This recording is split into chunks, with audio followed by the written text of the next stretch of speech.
Exercise. 1, 2, 3, 1. 1, 2, 3, 2. 1, 2, 3, 3. 1, 2, 3, 4.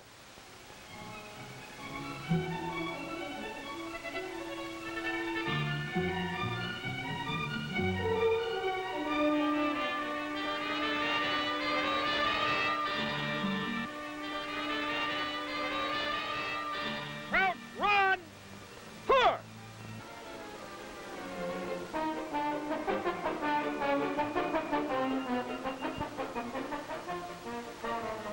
Quick time. Pour.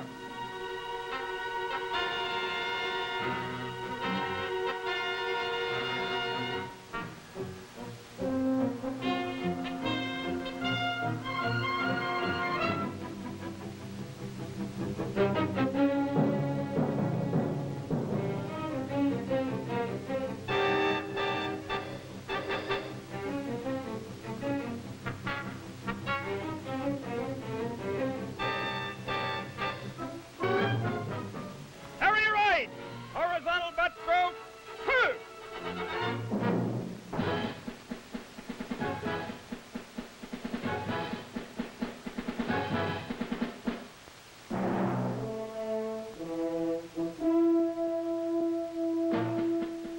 Once again now, and faster. Carry right. Horizontal butt stroke. Two.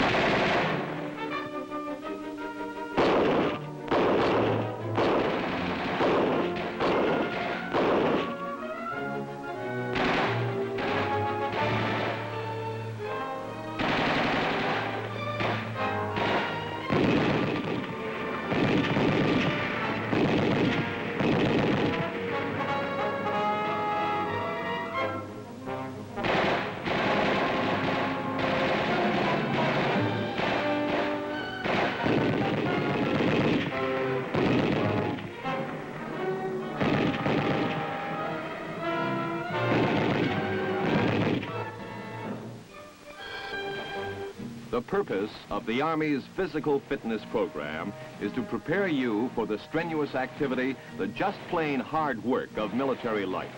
A soldier who's not in shape physically threatens the security of himself, his unit, and the nation he is defending. And to get in good physical condition and stay that way, you have to exercise. All the advanced technology of modern warfare and the abundance of mechanized and computerized equipment haven't changed the picture. The physical condition of the individual soldier is still of prime importance. No matter what his job, a soldier can do it better if he's fit.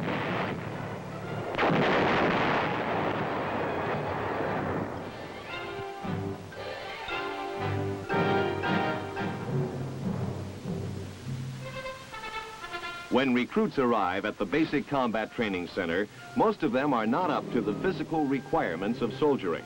Requirements that must include the ability to go all out for long periods of time in case of crisis or emergency. And the ordinary work of the military routine, vigorous though it may be, still cannot bring the men up to the necessary level of conditioning. That's why they need the benefits of the physical fitness program.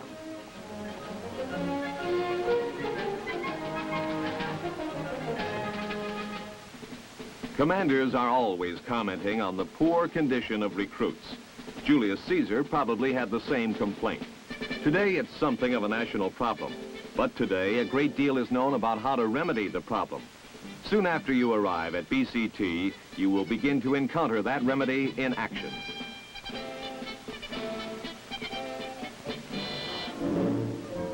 Under the expert and watchful care of your drill sergeant, you'll march.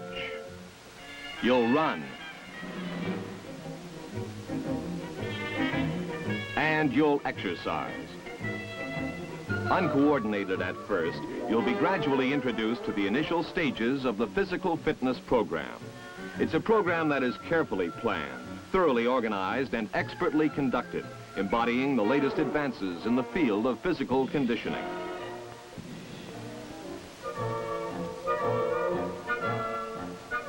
And yet, it's a program that cannot succeed without your help.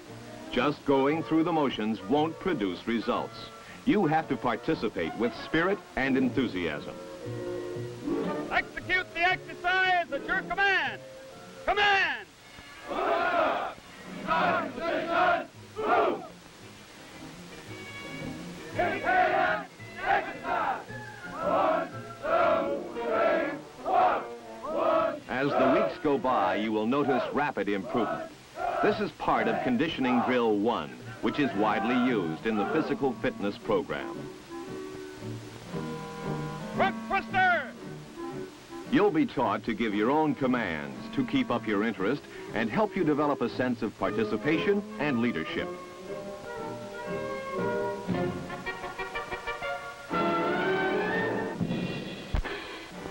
These calisthenic drills exercise all major muscle groups and develop strength to do your job and endurance to carry it on for long periods of time. Remember, every component of physical fitness must be developed. Strength, endurance, coordination, and agility. A soldier cannot afford a weakness. Marching has many military virtues and is a good conditioner, but by itself cannot produce fitness. It does more for the legs than the arms and shoulders. It does not sufficiently tax your heart and respiratory system. But as long as there's an army, you can bet there'll be marching. Double time! Huh. Running is a highly important element of the conditioning program. Running is the best way known to build up your wind and respiratory endurance. And of all aspects of fitness, this is the most neglected in civilian life.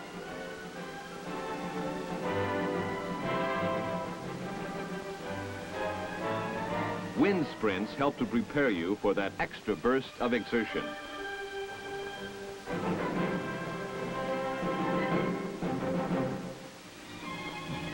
Exercise periods are preceded by warm-up preparation and followed by a cooling-off break in accordance with accepted medical prescription. Most of your conditioning activities will be packaged into a 15-minute unit or units.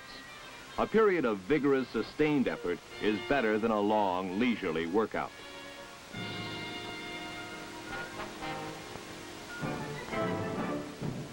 Early in your basic combat training, you'll be given your first Physical Combat Proficiency Test, or PCPT. This is a way of rating your fitness and gives the Army a yardstick for measuring your improvement and the efficiency of the fitness program. Men in need of additional training are assisted at special training companies located at each training center. There are 5 test events, including the 40-yard low crawl. This event is done against the clock and gauges your coordination and strength in performing one of the physical military skills.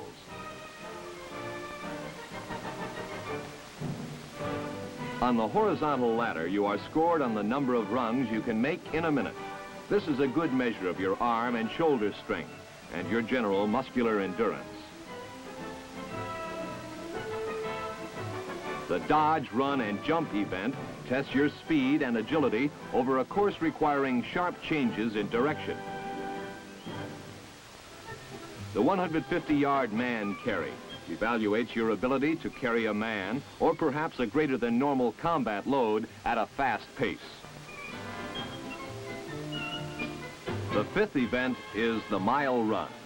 The PCPT is scored on the basis of 100 points for exceptional performance in each event, making 500 a perfect score.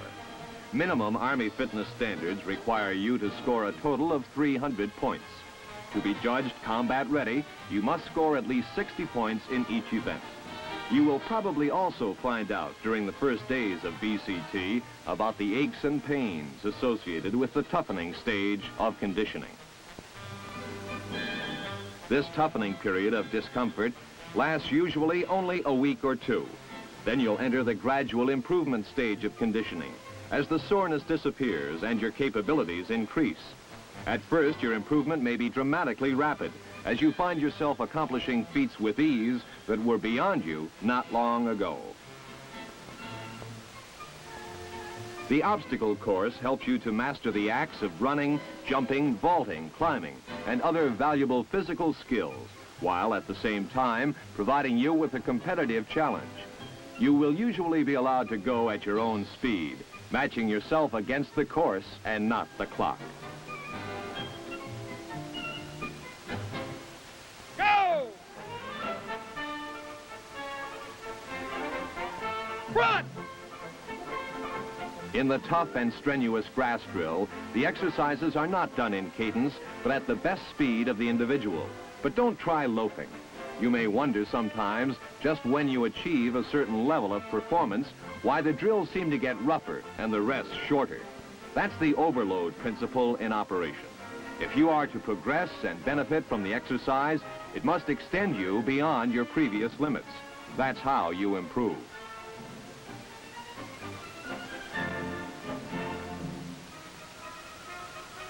Guerrilla exercises are another example of rigorous but excellent conditioning activity you will encounter in basic combat training. Quick time!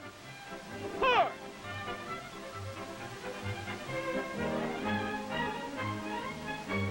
Saddleback carry! 4!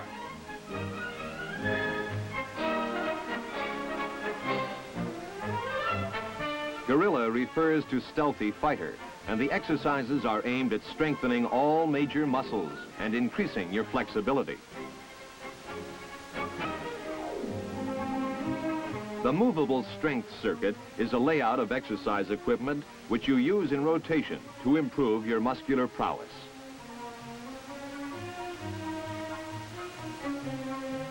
Ready! Exercise! Introduction of different types of exercise activity into the program provides variety and balance and keeps you from getting bored. You will be taught combative techniques that call for a high degree of conditioning and rapid response. Hurry left! Vertical butt stroke! 2! Due to subversion and guerrilla-type warfare which confronts us in the world today, both combat arms and support service soldiers must be skilled in close combat fighting. Horizontal butt stroke! 2! Okay, ready now. Stop and go my whistle. I'll blow the whistle when I detect the killing blow. Pugil training allows you to test your bayonet skill against a live opponent who can think, move, and strike back. If you don't get the other fellow, he'll get you. You'll also be introduced to dual combatives without benefit of padding. These are designed to develop aggressiveness and give you confidence in your ability to overcome an opponent.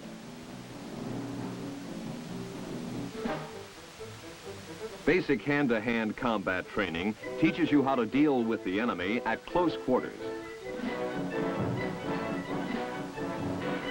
Okay, bring that foot back straight. Side kick! 2! To to become expert in these hand-to-hand combat skills takes a lot of practice. In basic combat training, you will be taught methods of bringing your man down quickly. One method is the head twist takedown.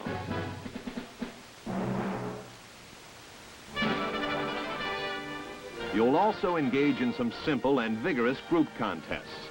Throughout BCT, you'll get some sort of conditioning activity just about every day, regularity being an important principle of fitness training.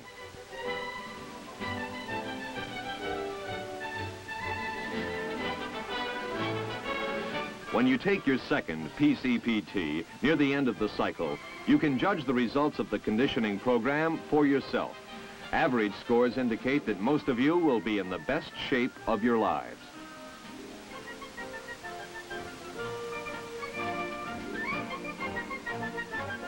Every effort is made to help you learn and qualify.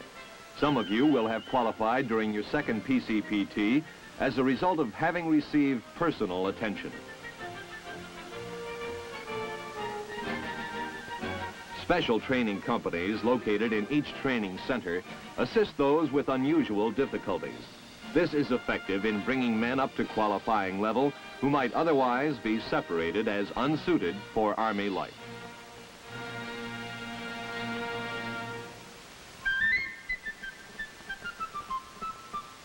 When basic combat training is over, you should be well on your way to becoming a soldier, technically, mentally, and physically fit.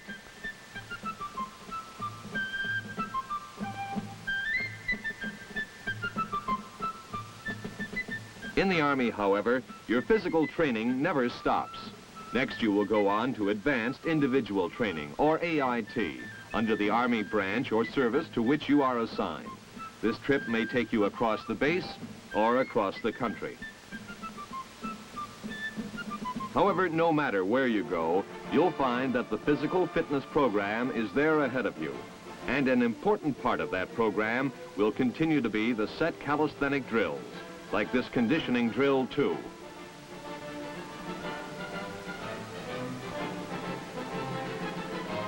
During advanced individual training, a lot of your time will be devoted to instructional periods as you acquire the technical skills associated with your MOS. But every effort will be made to keep you moving forward on your conditioning schedule.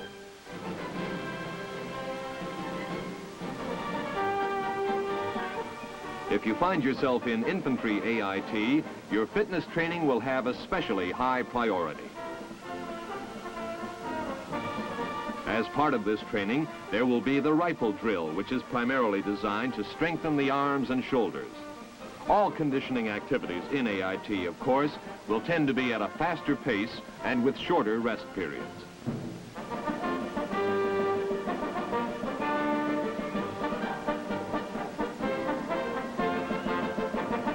The log drill is another set exercise you will meet in your training. This is particularly good for developing coordination and introducing an element of teamwork. By the time you reach AIT, you should know the formal drill routines by heart and be able to execute them with snap and precision.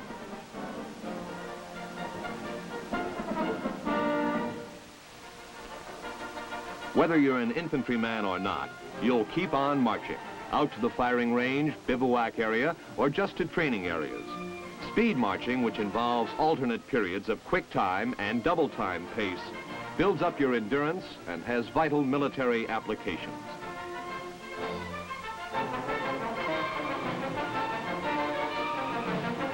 In combat, tactical advantage has many times been gained by a unit that was able to move rapidly and show up unexpectedly in another part of the battle area.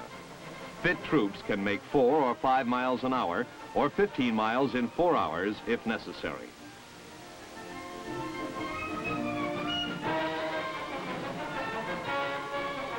The rugged grass drills are also an effective part of the AIT physical training program.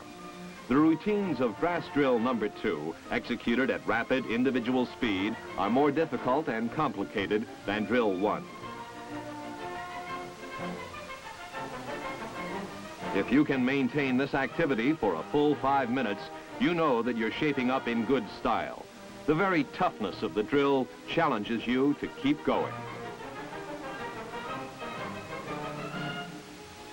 Another event that presents a clear challenge is the confidence course, an obstacle course with some high-flying thrills. With obstacles named Tough One, the Swinger, the Tarzan, and the Slide for Life, this is obviously not for the timid.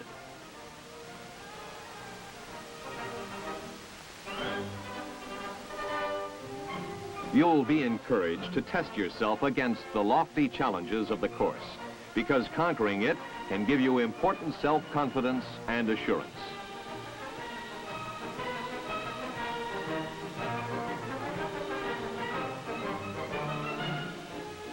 On the bayonet assault course, you can perfect your bayonet techniques against a variety of targets while advancing in a simulated attack.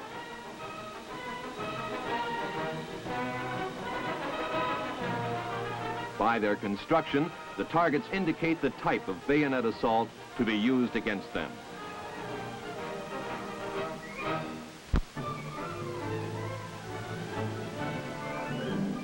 In AIT, you will receive advanced hand-to-hand combat training. As your skill increases, you will learn the more demanding parries, counters, and takedowns. Team contests will also be a part of your schedule. Soccer is a good game to play during the improvement stage of your fitness development. It is fast and energetic and does not require long preparation or a high degree of skill to enjoy.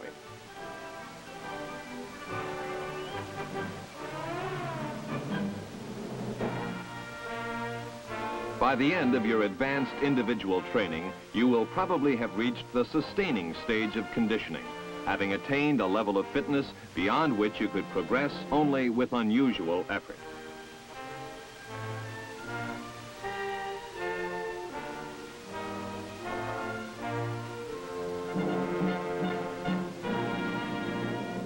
You might not be able to go 15 rounds in the boxing ring, but you're in top shape and ready to handle even the most strenuous assignments which the Army is likely to give you in the line of duty.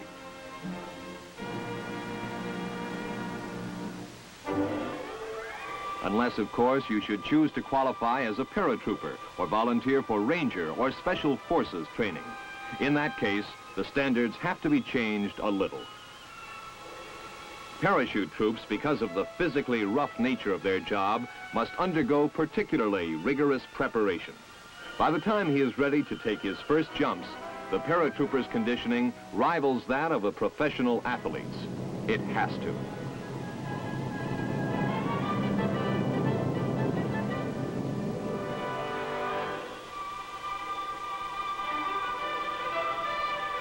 If you volunteer as a Ranger, you will learn many new skills, and negotiation of the confidence course is one of the requirements.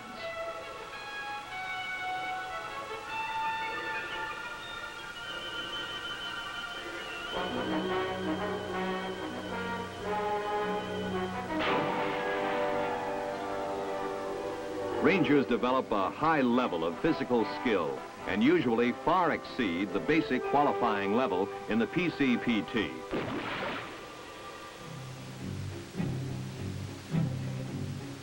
Special Forces troops similarly must be physically conditioned above and beyond the average soldier to carry out their arduous anti-guerrilla missions.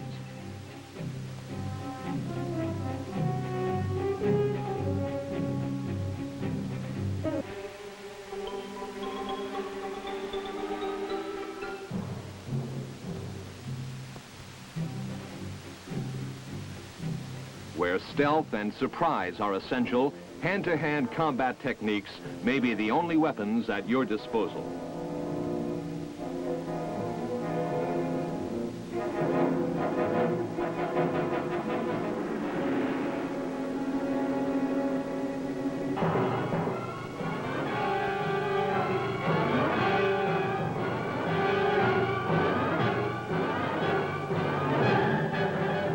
For special missions of this nature, only troops with exceptional skills are employed.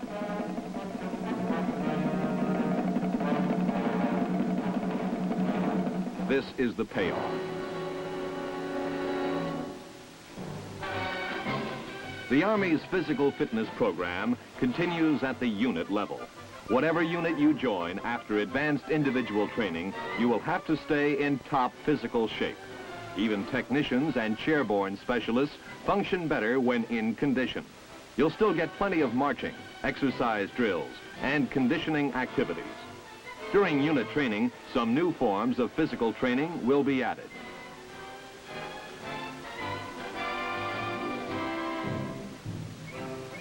For instance, team sports and intramural leagues emphasizing unit loyalties will be included. Other team activities requiring less skill are also staged so that all can participate.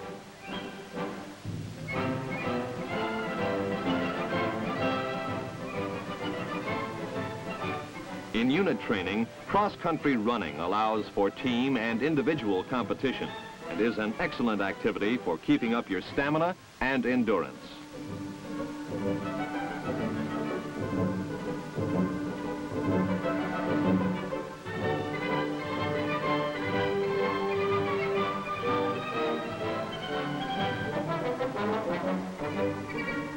Regular workouts on the fixed strength circuit will help you sustain your muscular strength and endurance.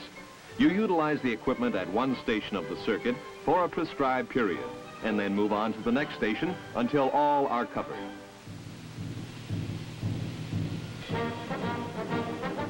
Water survival training is emphasized in unit programs because there's more time at a permanent station for teaching these important skills. Qualifying tests include a blindfold jump from the diving board and equipment removal underwater.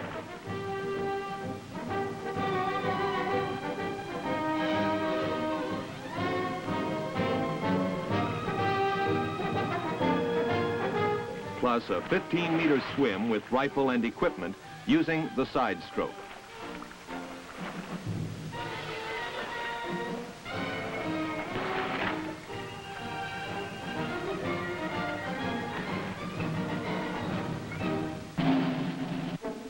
Hand-to-hand combat training gets continued attention in unit training.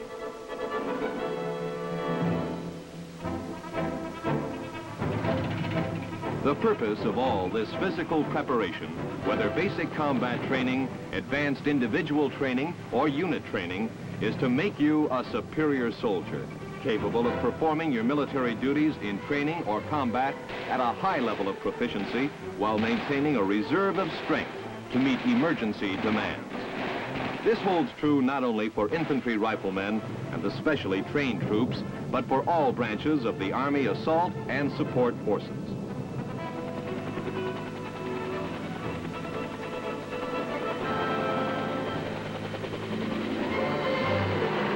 There is hard work to be done in every part of the battlefield.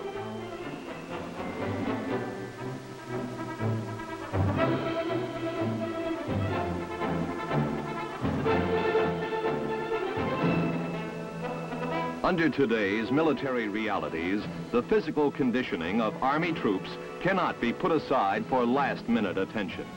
There may not be time. Physical readiness must be constantly maintained.